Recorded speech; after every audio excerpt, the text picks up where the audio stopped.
ఈ వీడియోలో Jabardasth comedians Ram Prasad versus Hyper Aadi వీళ్ళిద్దరి మధ్య ఈ వీడియోలో డిఫరెన్సెస్ చూద్దాం.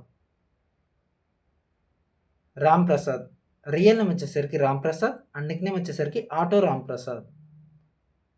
హైపరాది రియల్ నేమ్ వచ్చేసరికి ఆదిపుడు పెడ్డి అండ్ నిక్ నేమ్ వచ్చేసరికి హైపరాది. రామ్ ప్రసాద్ 3 మే 1986న విశాఖపట్నం ఆంధ్రప్రదేశ్లో జన్మించాడు. ప్రస్తుతం తన ఏజ్ వచ్చేసరికి 40 years. హైపరాది 6 జూన్ 1990న చీమకుర్తి ఆంధ్రప్రదేశ్లో జన్మించాడు. ప్రస్తుతం తన ఏజ్ వచ్చేసరికి 35 years. రామ్ ప్రసాద్ ప్రొఫెషన్ వచ్చేసరికి యాక్టర్ మరియు కమెడియన్. హైట్ వచ్చేసి 5 feet 9 inches, అలాగే వెయిట్ వచ్చేసరికి 75 kilograms. హైపరాది ప్రొఫెషన్ వచ్చేసరికి యాక్టర్, యాంకర్, కమెడియన్. హైట్ వచ్చేసరికి 5 feet 7 inches, అలాగే వెయిట్ వచ్చేసరికి 73 kilograms. రామ్ ప్రసాద్ ఇంటర్మీడియట్ పూర్తి చేశాడు, అలాగే జబర్దస్త్ షోతో ఫేమస్ అవ్వడం జరిగింది. హైపరాది బీటెక్ కంప్లీట్ చేశాడు, అలాగే జబర్దస్త్ షోతో ఫేమస్ అయ్యాడు.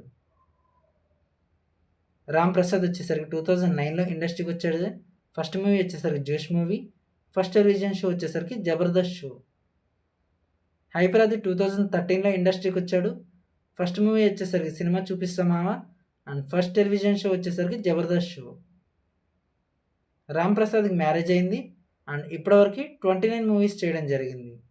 హైపరాదికి ఇంకా మ్యారేజ్ కాలేదు అండ్ ఇప్పటివరకు 45 మూవీస్ చేశాడు. రామ్ ప్రసాద్ రిలీజన్ వచ్చేసరికి హిందూ, నేషనాలిటీ వచ్చేసి ఇండియన్.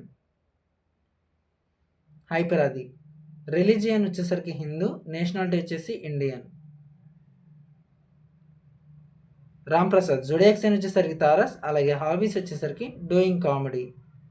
హైపరాది జోడియాక్ సైన్ వచ్చేసరికి ఏరియాస్, అలాగే హాబీస్ వచ్చేసరికి ప్లేయింగ్ క్రికెట్. వీళ్ళిద్దరి మధ్య సోషల్ మీడియా ఫాలోవర్స్ చూద్దాం.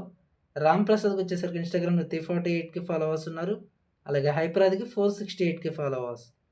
యూట్యూబ్లో వచ్చేసరికి రామ్ ప్రసాద్ నాట్ అవైలబుల్, అలాగే హైపరాది కూడా నాట్ అవైలబుల్.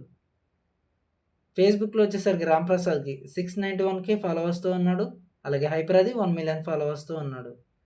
ఈ ట్విట్టర్లో వచ్చేసరికి రామ్ ప్రసాద్ 120 ఫాలోవర్స్తో ఉన్నాడు, అలాగే హైపరాది వచ్చేసరికి 5.8K ఫాలోవర్స్తో ఉన్నాడు. ఈ ఇద్దరిలో మీ ఫేవరెట్ కమెడియన్ ఎవరో కామెంట్ చేయండి.